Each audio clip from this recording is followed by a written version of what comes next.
Miri Eisen is a former Israeli army colonel and was the foreign media advisor for Prime Minister Ehud Olmert in Israel, and she has a background in intelligence. And Miri, I've watched you over the years and greatly value your comments and perspective. First of all, a missile attack from Iran, and that is overtaking events in Lebanon right now. Are you comfortable? Are you safe where you are? I always feel more comfortable in Israel than anywhere else. This country, in that sense, the Israelis around me, and the defense systems, which are that basic reason why there's been such a difference in just the numbers of casualties, is because of that defense. And I am going to continue to believe in that defense. I think that the Iranians are a horrible threat. And I think that we'll withstand that. So I'm comfortable. If there is an air raid siren, then you'll hear it together with me, and I will go to the safe place inside my own And don't house. hesitate to run from this interview. No, it's What okay. We what have, would Iran be trying to accomplish right now? This is payback for Nasrallah? I'm not even sure if it's Nasrallah or if it's the very high-ranking Iranian Revolutionary Guard that was killed together with Nasrallah. I'll remind everybody that the attack that Iran has already done directly against Israel on the night of April 13th, 14th was done after Israel had killed a top Iranian Revolutionary Guard officer in Damascus. So in Hmm. that sense, they did it then, and I think they'll do it now. Is it a shorter time period? Well, it's also Hassan Nasrallah, but I would say it's for both, and that is their modus operandi. I can't say I know more than that. I know that most countries do copycat things, meaning I expect something similar to April 13th, 14th, but I don't know. Hagari has said there'll be consequences this time. Israel has capabilities, essentially saying that they're going to hit them back this time. Was there in the wake of the April attack, in which Britain and America and other allies helped intercept some of those missiles along with Israel, was there a conversation in Israel that Iran should have been penalized in a more serious way? In Israel, we're constantly talking about the Iranians in that sense, how they're getting out of this with supplying the weapons, giving the ideology, the backing, the training to all of these proxies, all of these missiles, UAVs, suicide drones, you name it, all of them are being supplied by Iran. So certainly it's a question of why are they the ones who like get out of it every time? Having said that, Iran is over 1,000 miles away from Israel. And having said that, day before yesterday, Israel attacked in Yemen, and that's also over 1,000 miles away from Israel. Talk about Lebanon, if you will, as we speak today. I mean, there's a lot happening, right? So now Israel is saying they're going forward with a ground operation.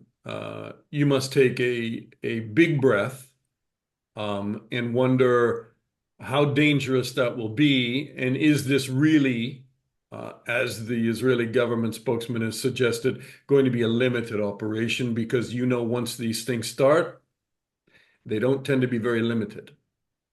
First of all, the intention is important and clear. It is being stated as a limited operation, both in its scope, the amount of forces, and in its length, meaning how long it will take, and how deep they're going into Lebanon. They're talking about cross-border attacks. Today, then, as we're speaking, and this was Daniel Hagari, Brigadier General IDF spokesperson, has been very busy today. And today, just an hour ago, he posted, and I highly recommend everybody go look at it.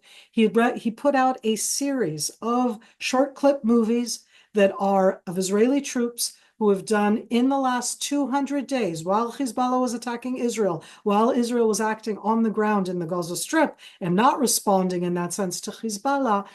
They went into a series of underground attack tunnels that Hezbollah built from Lebanon into Israel. And there's all sorts of different footage of this, of the soldiers going down into them, showing the different weapon arsenals, showing the openings going from the children's room under the bed down into the underground tunnel. So when we talk about that ground incursion and the fear of what will happen there, we are already in that sense into that action there, trying to destroy the Radwan force, that's the Hezbollah force, the Radwan force capabilities on the ground so that they will not be able to do an October 7th attack. It's Right. And he scary, made a it's point of that. needed. He made a point of that. He said this is more than just about missiles being fired into Israel, which no country would put up with, but the fact that their intelligence is that they were planning an October 7th style massacre in Israel to be carried out by the Hezbollah.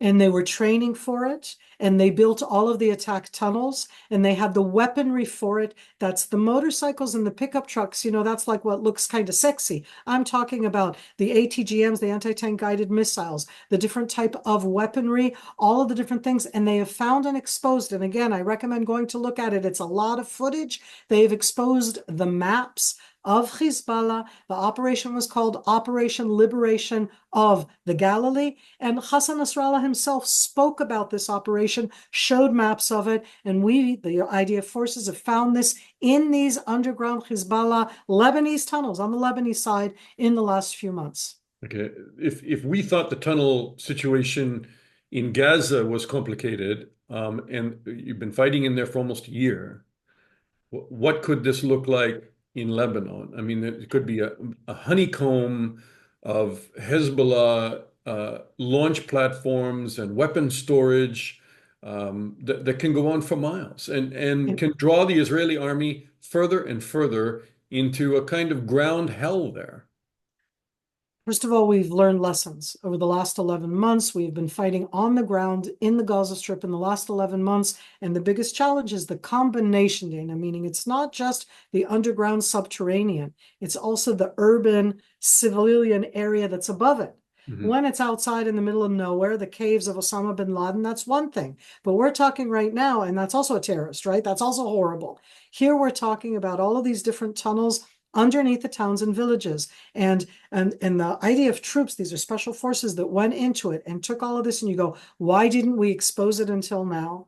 Because we're fighting a horrible ground war also against the Hamas terror fighters down south. And in that sense, you want to maintain your force. And I think that Israel has been very patient, I would even say very restrained in what it did, considering that Hezbollah, until 2 weeks ago, fired, as you said before, 8,000 rockets into Israel. And in the last 2 weeks, has started firing the mid and long range rockets, including today when I was in an air siren. And now we're waiting for the Iranian rockets and missiles and UAVs and suicide drones to come towards Israel. Right, just keeps getting worse. So doesn't that strengthen the position by a lot of diplomats in different countries that say, you're not going to eliminate Hamas. You're not going to eliminate Hezbollah in the north. What you really need is a ceasefire, and then probably some kind of peace plan with Palestinians to put out the fire, not as the flames are spreading right now. I think that you can say that when you aren't an Israeli. I think you can say that when you are in Canada, the UK, and in Europe and around the world. I live here. And when you look at what was on the other side of the Israeli border, the type of attack that Hezbollah was planning, was implementing, was ready to do, an October 7th attack on steroids times 10 against Israeli communities. And I just want to remind you that the Hamas attack was into Israel and Israeli communities on October 7th. And could it have been worse? Yes, it could have also been Hezbollah. To sit and say ceasefire is to say that we agree that this non-state terror military army, that's what it is, a terror military army, it's not the state's army, has a right to be there, B, that it should deter us. I think that is actually a horrible thing. It's saying it's okay for Israel to have that on the other side, and at the end, maybe an October 7th will happen. I can't live with that here. You need to destroy the capabilities. It isn't about destroying the ideology, it's about destroying the capabilities. Their ideology calls for our destruction. So all of the lovely people, including myself, who want peace, who want two states, who want a resolution for the Palestinians, I separate between what I'm talking about and between what Hezbollah and Hamas both say, which is the destruction, annihilation of the state of Israel. You worked for a prime minister who supported a two-state solution. Absolutely. Do you have a prime minister now that you think is leading you in a good direction? It's not about that. At the end of the day, there are 5 million Palestinians who deserve their own future. My problem right now is that the extreme, very extreme ideological voices that don't only say Israel is the worst place on earth, they delegitimize our right to exist. They say we don't have a right to exist. And they also state very clearly in very clear voices that the way to achieve their state instead of Israel is through the use of force. And in that sense, I'm like, I'm going to talk to the people who are willing to talk to me, but I am going to listen after October 7th to those who called for my destruction, because I am one of those who thought that Hamas, as the responsible authority in the Gaza Strip, would change its path. And what I got in my mistake, not just the IDF's mistake or the Miri's mistake, is that I thought that they would be responsible and authority. And what they built was years of a kind of plan that Hezbollah has been building, which is to attack, to destroy in a barbaric way. And at the end, the idea is to destroy me. I'm not going to acquiesce with that. I don't think Prime Minister Olmert would acquiesce with that. Having said that, at the end, yes, we will arrive at some kind of resolution. But don't make me the one. Sorry, I'll say this otherwise. I'm not the one who's going to help establish a Palestinian state, and that state is going to call for my destruction. I'm not going to help do that. Colonel Eisen, will you tell me what your best case scenario is in Lebanon? If you go in, dismantle some of the tunnels, you've already dealt, the Israeli army has already dealt a seismic blow to the leadership of Hezbollah. How does it end in if you paint a rosy picture, what would it be? Dana, we've been in a war for a year. There are no more rosy pictures. It's a war. War is horrible. So what we're talking about is the scenario that in this war is something that I, for Israel, would see as an achievement. So for me, it would be the exposure of what Hezbollah was planning to do without Hezbollah doing it. That's a very important achievement. It hasn't happened until now. For 11 months, I've been talking about Hezbollah. Everybody has talked about the Gaza Strip. And in this case, about the casualties in the Gaza Strip. And I've talked about Hezbollah and they're firing in. I want us to expose what they've done, and that we're starting to do today in a very visual way. Second aspect is to physically destroy the arsenals of weapons, the tunnels themselves, the different aspects that are adjacent to the border. I don't aspire to destroy all of Hezbollah's capabilities in Lebanon, but through exposing it and destroying the ones that are right next to Israel, for me, the best achievement would be to hear world leaders calling Hezbollah a terror organization, understanding what that Which means they and what do, threat it is. which most of them do. Well, I don't know The the count, governments but do. many So of you know them what? do. The achievement would be to not see young, liberal, progressive, amazing young people. I have kids those age who are all fighting right now because they have no choice. And I say that they're not flying a Hezbollah flag because they think that that's cool or neat. Hezbollah is a horrific terror organization supplied and trained by Iran. And yes, the Shiites of Lebanon are oppressed. Let's put a difference between the oppression of the Shiites of Lebanon and between what Hezbollah stands for. How do you stop going over the next hilltop And and advancing so further my fear, and deeper? And that's okay, let's deal with that. Sorry. so I said that's the scenario that I'd like us to do. Yeah. I'll add in that what I'd like it is that we will be the mature adult, and I have no other way to put it, to know that when we've done what we want to achieve, that we stop. This is not about the country Lebanon. The prime minister that everybody seems to vilify, but the prime minister that he has said that himself. Every single person in Israel in authority has said this is not about the country Lebanon.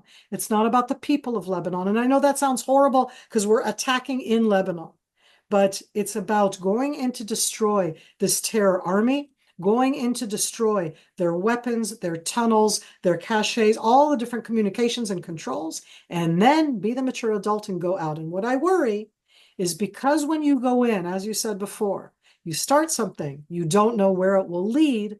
I'm worried about surprises that Hezbollah has in store for us because everybody prepares surprises and you need to adapt. And that those surprises can be horrific in high intensity warfare. And so I worry about those. And I want to hope that we will still be the mature adult and not get not just bog down. I don't want a buffer zone. I don't want us to stay there. I want us to go in, expose and destroy, expose, it's very important, and then to come back out. Miri, last question to you. You have an intelligence background, you know Lebanon quite well. You've seen this, what a lot of people would describe as a failed state, unable at various times to fill this void and to push its army and take control of Lebanon and create security for Lebanese people, right? Because if there are rockets going over the Israeli border, you know that on the Lebanese side, something's going to be coming back. And so it's up to the Lebanese government to somehow become strong enough to secure Lebanon for its own people. It just seems like we get further and further away from that. Um, So and, I and always that's wonder it's a how real much crisis.